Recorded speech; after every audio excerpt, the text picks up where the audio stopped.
Mesdames, Mesdemoiselles et Messieurs, c'est un plaisir pour moi de vous convier à suivre quotidiennement cette chaîne dénommée L'œil des enseignants. C'est une chaîne qui valorise l'enseignement dans notre pays, la République démocratique du Congo. Quand on parle de l'enseignement, on voit directement l'enseignant ainsi que l'apprenant qui est l'élève et l'étudiant. Alors n'hésitez pas à vous abonner parce que c'est un cadre qui nous permettra à s'exprimer librement tout en dénonçant ce qui se passe dans notre pays sur le plan éducatif. Abonnez-vous massivement, likez, partagez avec vos proches afin que tous nous puissions parler le même langage et tous nous puissions développer notre pays sur le plan éducatif. Que Dieu bénisse la République démocratique du Congo. 30 juin 1960, 30 juin 2022, cela fait exactement 70 ans depuis que la RDC a accédé à son indépendance. La situation de l'Est, on en parle aussi. 70 ans après, Emery Patrice Lumumba, héros national, est de retour dans son pays, bien qu'une partie. On va parler également de ces concerts de William Musica Maison Mère le 30 juin. Est-ce que c'était utile? Est-ce que le moment était propice? On en parle dans cet entretien avec son Excellence Martino Kawala, qui se trouve être ambassadeur universel de la paix. Monsieur l'ambassadeur, bienvenue. Merci Charlie. Et en même temps, je suis ambassadeur universel et chevalier de la paix. Ah, merci beaucoup. Merci beaucoup pour cette nuance. Merci. Monsieur l'ambassadeur et chevalier de la paix, ambassadeur universel et chevalier de la paix. Ça nous a plu de vous approcher au regard de la situation que le pays est en train de traverser, monsieur l'ambassadeur. Tout le monde souhaite et veut la paix. Malheureusement, on n'a pas effectivement cette paix dans notre pays. Mais 70 ans après aujourd'hui, on commence par là. Celui qui a été tué, assassiné pour cause de cette indépendance, revient chez lui. Emery Patrice Lumumba, 70 ans après. Mais curieusement, il rentre dans son pays sous la gestion de Félix Antoine Tshisekedi Tshilombo. Comment trouvez-vous l'acte posé? Merci pour la question, mais personnellement, je loue Dieu. Je loue Dieu parce que vous savez que on a connu le pouvoir de Marshal Mobutu, 32 ans de pouvoir. Cela n'avait jamais été fait. Il y a eu, si je ne me trompe pas, 4 ans ou 3 ans de musée Kabila. Personne n'a pensé à faire une chose pareille. Il y a eu 18 ans de jeune Joseph Kabila. Et personne n'avait jamais pensé à faire une chose pareille. Okay. Mais ici, ça veut tout simplement dire que Félix Antoine Tshisekedi Tshilombo, c'est un vrai démocrate. C'est vraiment un démocrate.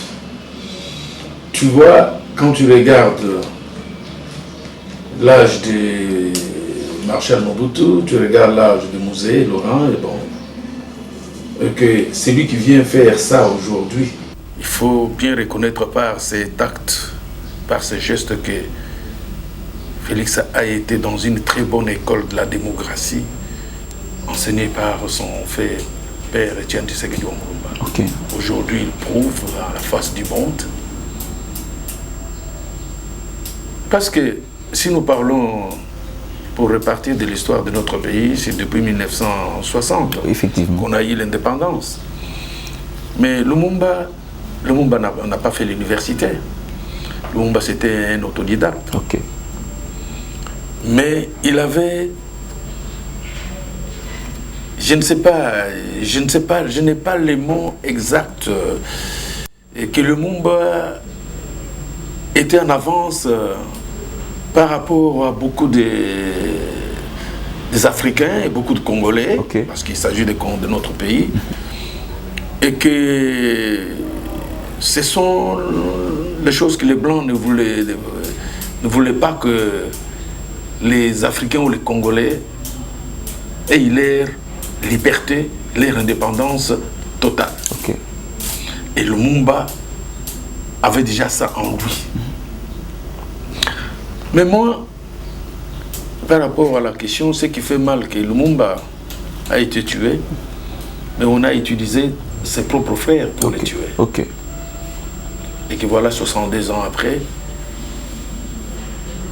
une dent de Lumumba rentre au pays. Rentre au pays.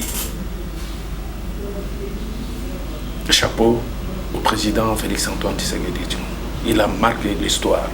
Qu'on le veuille ou pas, son nom est écrit dans le... Même devant Dieu, même au ciel, c'est écrit. Chapeau au chef de l'État, Félix-Antoine Tshisekedi Tshilombo.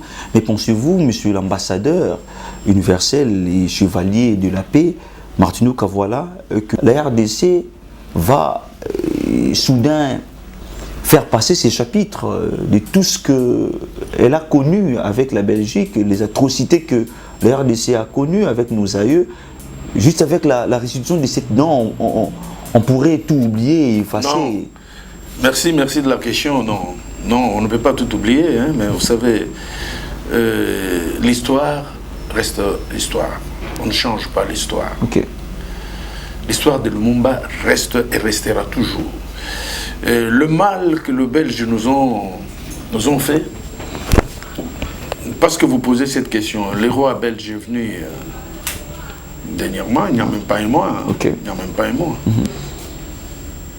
Mais par rapport à tout le passé, tout le mal possible que les Belges ont fait au Congo, le roi belge reconnaît, il a reconnu, mais il n'a pas demandé pardon. Vous comprenez?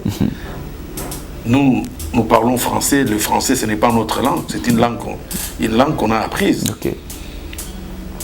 Mais quand le mot pardon là vient d'où? C'est les Français eux-mêmes. Okay. Bon, il a parlé, il a fait son discours et tout ça, il est passé partout, il est passé. Mais aucune fois dans sa bouche, il a prononcé le mot pardon. Oh, il devrait commencer par là. Au regard de la gravité des... Mais ça veut dire ce que ça veut dire.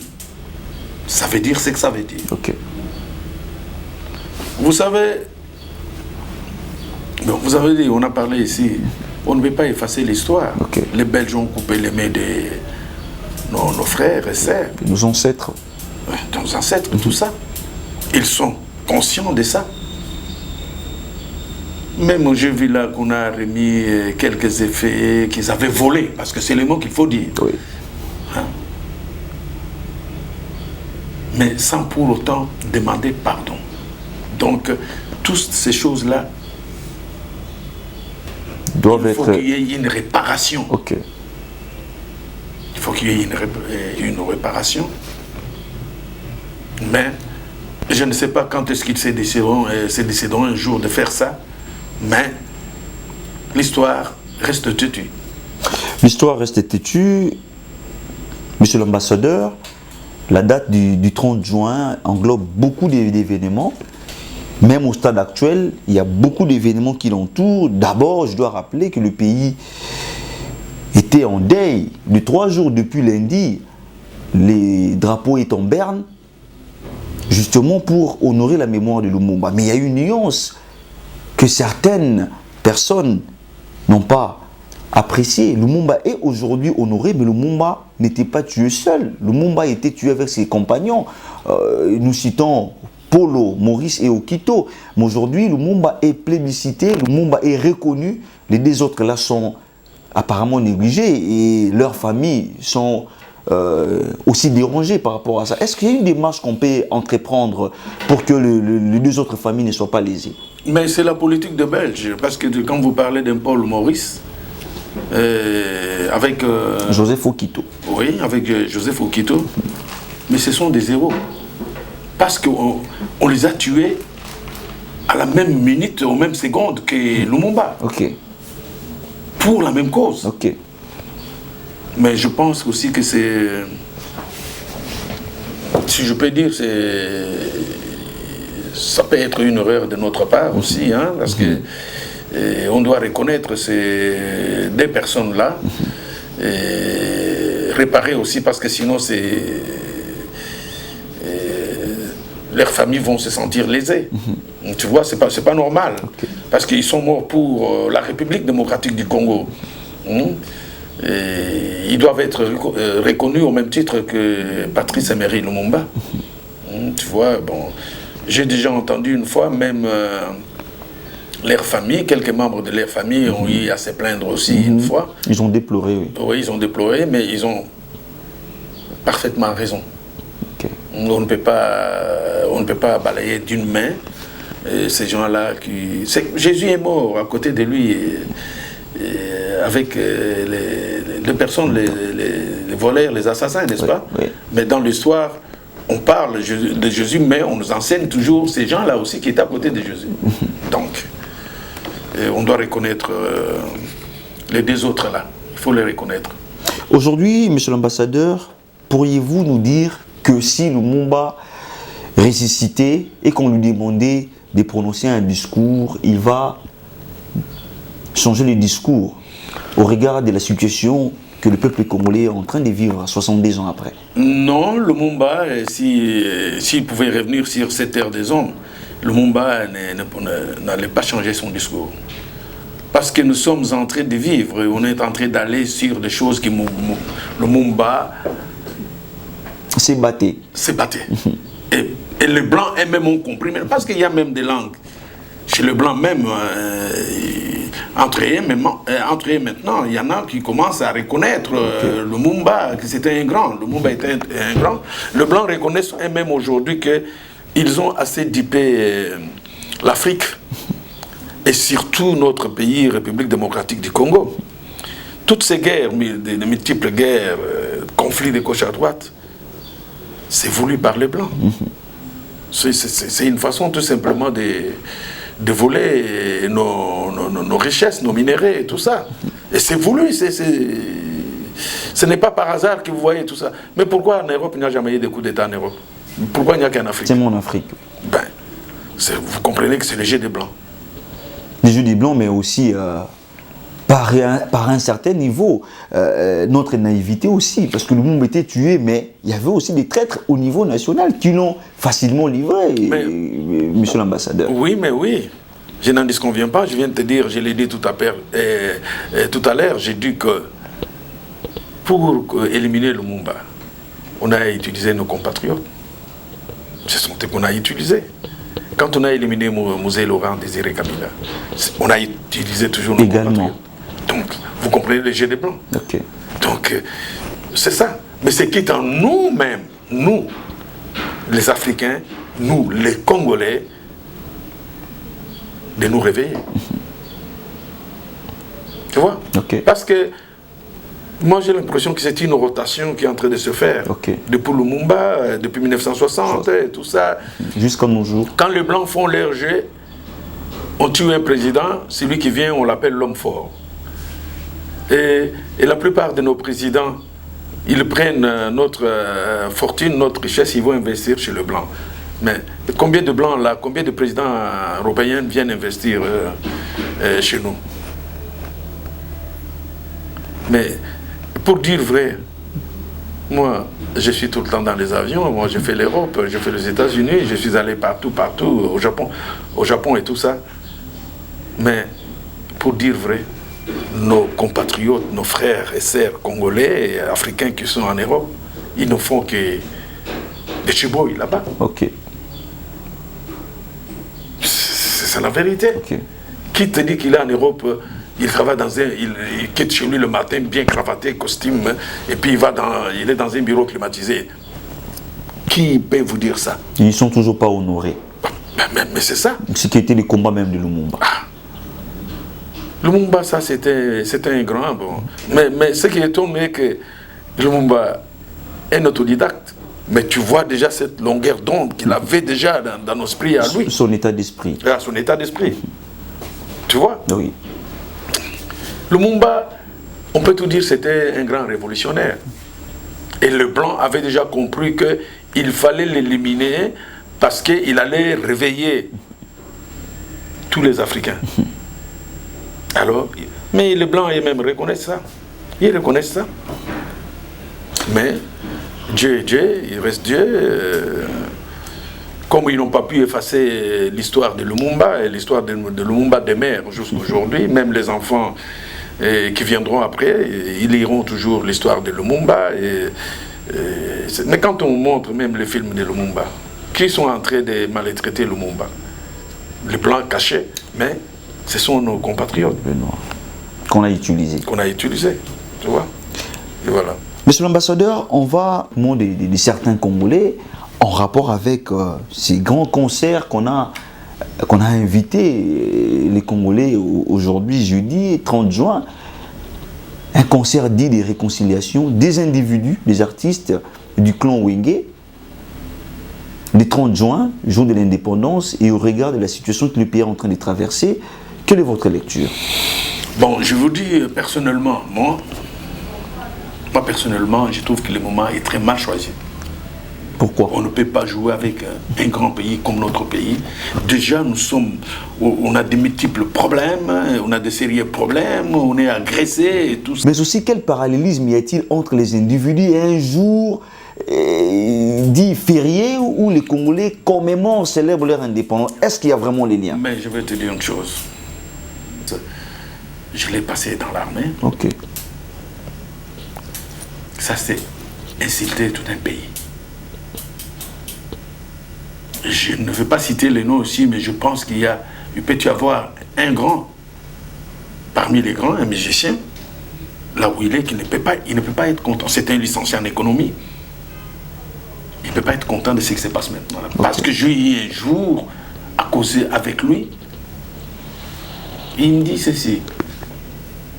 Grand frère, comment voulez-vous dans un pays, dès que tu allumes, tu ouvres la télé, il n'y a que la musique de gauche à droite. Qu'est-ce qu'ils en font pour apprendre? Et pourtant, lui, il est musicien.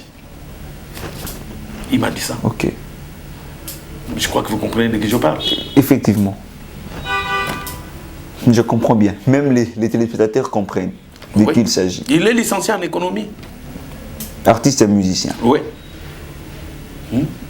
Donc, mais c'est pour vous dire qu'il y a des choses, mais ce n'est pas ça, c'est vraiment dégradant.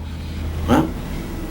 Ce n'est pas à ce moment ici où les gens meurent à l'Est, et le 30 juin, donc une date historique. Et donc ces musiciens-là, ils ne pouvaient que se réconcilier à cette date-là. Et quel impact même? Ça, quel impact? Au niveau national. Pendant que même sur le plan officiel, aucune activité n'est organisée. Non, je crois que le moment est très mal choisi. Ça y est, monsieur l'ambassadeur, on l'a évoqué déjà il y a quelques minutes, la situation sécuritaire du pays qui reste préoccupante. Jusqu'à preuve du contraire, il y a toujours des déplacements massifs des populations à Rutshuru. Quelle morale avez-vous et comment avez-vous appris toutes ces informations en tant qu'ambassadeur, d'abord universel et chevalier de la paix?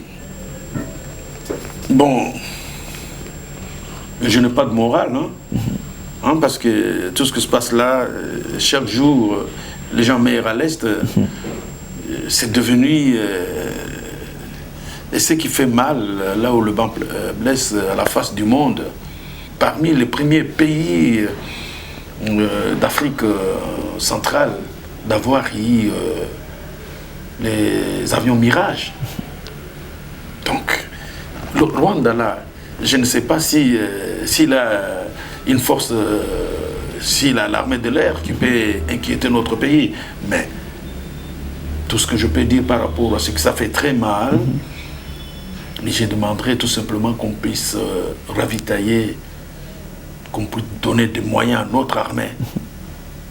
On peut calciner tous ces petits pays voisins qui jouent, on peut les calciner, même pas dans une semaine, en moins d'une semaine, en moins de 2-3 jours, ils peuvent être tous calcinés. Il faut doter à l'armée de moyens nécessaires. Il faut les doter de moyens nécessaires. Et essayer d'éliminer tous les tops. Okay. Mettre de côté tous les tops qui sont dans l'armée. Parce que quand l'armée est infiltrée, donc c'est qu'il n'y a plus l'armée. Mais il y a le gouvernement de la République qui vient de prendre une série de mesures. Parmi tant d'autres, il y a suspension de tous les accords traités signés avec le Rwanda. Une mesure salutaire d'après vous? Je salue ça. Il fallait qu'on en arrive là. Parce que ces mesures ont été prises par le gouvernement sortant. Enfin, le règne de Joseph Kabila, n'est-ce pas? Et on ne peut pas jouer avec un pays jusqu'à ce point-là. Parce que vous parlez de ces mesures-là sans entrer à l'intérieur, sans épingler. Il y a eu des accords où on disait que l'armée rwandaise peut entrer chez nous dans nos frontières, dans les 4 coins du pays, entrer et sortir pour question de sécurité, de renseignement, et même le service de renseignement. Mais ça, c'est une haute trahison. Mais il y a eu aussi des accords en 2020, là c'est sous Tshisekedi, que le M23 déplore aussi, ça n'a jamais été respecté. Non, les accords de Tshisekedi n'ont jamais dit... ce n'est pas pareil avec les accords que les autres du règne de Kabila aussi. Okay. Ce n'est pas pareil. Kabila et Félix, on sent la volonté en lui. Mais qu'est-ce qui les bloque au-delà de la volonté? Sa volonté est là, mais il est mal entouré. Il est mal entouré. Vous savez, dans ce pays ici, Félix, il est pris par tout le monde pour un homme à battre parce qu'il veut que son pays aille de l'avant, mais c'est comme une personne qui vient arracher des beefsteaks dans la bouche des gens. Alors on dit, mais comment? Nous, depuis le temps de temps, nous vivons comme ça. Et toi, tu viens pour nous stopper et tout ça? Non, tu n'es pas quelqu'un qu'on peut... Mais vous savez, les gens là où ils sont, ils veulent seulement qu'un jour que Félix ne soit pas à la tête de ce pays. Mais chaque chose a son temps. Mobutu était là, Mobutu est parti, Mouzé est parti, Joseph Kabila est parti. Félix, il a son temps. Il partira, le Congo restera Congo. Mais au moins, vous venez de dire, depuis, ça fait 62 ans, depuis 1900, Lumumba a été tué en 1960. Mais vous avez dit tout à l'heure, Excellence, que le chef de l'État est mal entouré. Kabila aussi a eu à les déplorer. Mais qu'est-ce qui l'empêche, en fait, à se faire bien entourer? Il est encore au pouvoir. Bon, Félix est venu... il a trouvé un système. Félix est venu, il n'y a pas eu le sang qui a coulé. Les gens étaient déjà dans un système. On ne peut pas venir sans armes et balayer d'une main, paf, tous ces systèmes-là. C'est la démocratie qu'on a voulu. Vous comprenez? Et donc, quand je dis que Félix est mal entouré, regarde, depuis qu'il est venu, il n'a pas encore fait... Vous savez, si Félix partait d'une façon brutale, peut-être qu'on n'allait pas être avec lui aujourd'hui. Parce que c'est ce que les gens pensent, c'est ce que les gens cherchent. Mais... Il joue à la sagesse. C'est un oint de Dieu. C'est un oint de Dieu.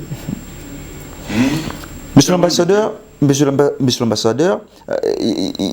en rapport avec la situation de l'Est, il y a des pistes de solutions qui sont en train d'être proposées. Il y a certains qui pensent qu'il faut l'érection d'un mur entre la RDC et le Rwanda, et il y a d'autres qui pensent même qu'il faut faire recours à l'armée russe pour mettre un terme avec les agresseurs du pays, dont le Rwanda qui est mis en vedette. Partagez-vous cet avis?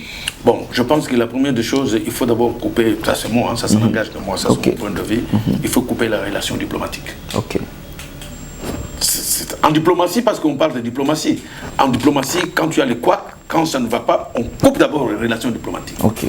Et fermer nos frontières.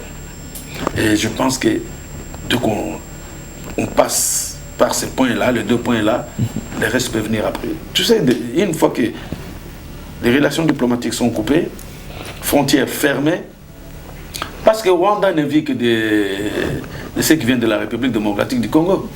Si vous ne le savez pas. C'est un tout petit pays. Hein. Quand les frontières sont coupées, et que les relations diplomatiques sont coupées, je pense que notre armée, je ne sais même pas pourquoi notre armée est sur l'embargo jusqu'au jour d'aujourd'hui. C'est fait sciemment par l'homme blanc. On a dit que cet embargo était déjà enlevé depuis 2008. Non, je ne crois pas. Je ne crois pas. Ils veulent, bon... Mais...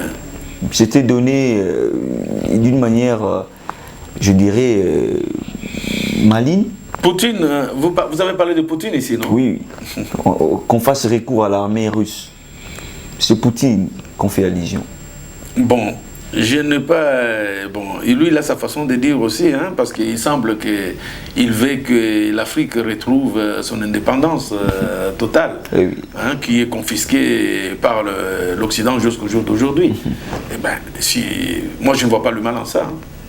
Vous avez dit tout à l'heure que vous êtes de l'armée, vous connaissez l'armée. Avant de faire recours quand même aux forces étrangères, il y a deux petites questions, monsieur l'ambassadeur. Comment trouvez-vous d'abord les résolutions du 3e conclave de Nairobi et qui stipule qu'il faudrait maintenant placer ou mettre en place une force régionale sur le sol congolais, mais pas avec les éléments rwandais? Êtes-vous aussi d'accord avec ça? Certains disent que c'est quand même une force de plus, hormis la MONUSCO sur le sol congolais. Oui, la MONUSCO sur le sol congolais, la MONUSCO, elle est là, il a fait quoi? Elle n'a rien fait. Elle n'a rien fait. Moi, je pense qu'on doit d'abord compter avec notre propre armée. Notre propre armée. Ok. Si notre armée... Vous savez, c'est comme l'antenne. Quand vous coupez l'antenne, il n'y a pas moyen de communiquer, n'est-ce pas? Oui, oui. Il y aura des interférences. Voilà. Tous les tops, il faut cibler tous les tops qui sont dans notre armée. Il faut aussi qu'on se donne une discipline que personne ne peut occuper des fonctions stratégiques quand il y a des doutes sur sa nationalité. Exactement. Mais or que ce sont des choses que nous vivons maintenant, c'est pas moi qui le dis, c'est pas la première fois que je le dis. Notre armée est infiltrée. Depuis, dans nos histoires, des accords globaux, tout ça, accords globaux inclusifs, Sun City et tout ça, l'armée est infiltrée. Mais comment voulez-vous qu'une armée qui est infiltrée puisse aller sans cesser de l'avant? C'est ça le problème. Il faut arriver à détecter, à sortir toutes ces têtes-là, tout ça. Et une fois que c'est fait, des relations diplomatiques coupées, les frontières coupées, fermées, je pense que... Comment voulez-vous un petit pays, Rwanda, qui est ici ses premiers producteurs de... Je crois de cobalt ou de... coltan. De coltan. Pendant que chez lui, il n'a pas... hein, et ça passe comme ça, à la face du monde, ça passe comme ça, et parfois il y en a même qui vantent Rwanda, que c'est un pays organisé et tout ça, mais oui, un pays organisé, quand tu voles les pays voisins, au vu de tout le monde, et on doit stopper tout ça. Vous êtes ambassadeur universel et chevalier de la paix. Comment observez-vous les silences de la communauté internationale sur cette question? Bon, le silence de la communauté internationale, c'est parce que je ne peux pas dire qu'ils nous prennent pour des idiots, pour des imbéciles. Je viens de dire quelque chose, parce que quand vous êtes agressé, vous devez d'abord vous défendre par vous-même. Souvenez-vous qu'à l'époque de Marshal Mobutu, paix à son âme, le général Mayele avait pris Rwanda là et dans 48 heures seulement. 48 heures. Et c'est toujours l'Occident que vous parlez, là c'est les États-Unis qui avaient plaidé pour qu'on puisse laisser tomber tout ça. Donc vous comprenez. Mais il y a, entre eux même maintenant, je pense qu'il y en a qui veulent que ces choses-là s'arrêtent. Ok. Pour dire que trop, ça n'est trop. Voilà. Monsieur l'ambassadeur, on arrive justement à la fin de ces entretiens, mais la dernière question est celle de savoir quel bilan dressez-vous à la gestion du chef de l'État, 5 ans après à la tête du pays? Mais quand vous parlez le bilan, mais vous venez de dire ici notre émission était basée sur 62 ans après de notre indépendance que le corps de Patrice Emery Lumumba est rentré dans notre pays. Mais c'est parmi le bilan.